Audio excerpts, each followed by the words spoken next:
Tonight, we have the latest on the Gilgo Beach serial killer trial on Long Island. Prosecutors incredibly loaded with all sorts of scientific evidence they say links the accused killer, Rex Heuermann, to the murders. But his defense attorneys today questioning the use of the high-tech evidence and asking the judge to exclude it. Prosecutors, well, you can just imagine their reaction. Here's Long Island reporter Chantee Lans.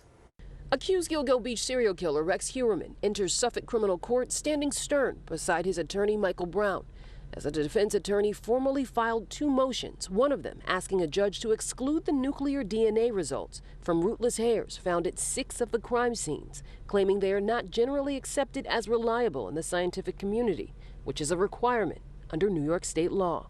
The DNA technique was used by a California-based laboratory called Estrella Forensics. Let's start off with the basics. They're not an accredited New York State lab. It's never been the subject of any sort of judicial testing or any standard, so this is the first time in the United States that it will be done. Suffolk County District Attorney Ray Tierney says his office is prepared to defend the DNA techniques. I would submit that this is the next generation of the evolution of the technology.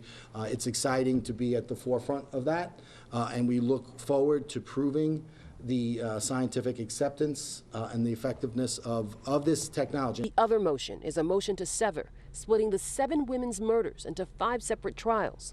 Heuermann's attorney Michael Brown wants the first 3 victims in one trial and the remaining 4 tried individually. When you have count after count, charge after charge, it leads a jury, despite a judge's instruction, it leads a jury to say, you know what, there's so much there.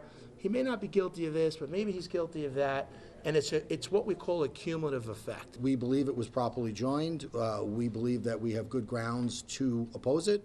We're going to, submit those grounds, and we'll let the court decide. Rex Heuermann is due back in court on February 18th. The judge is expected to set a hearing date for the DNA evidence, and as far as when his murder trial will actually begin, a date has not yet been set.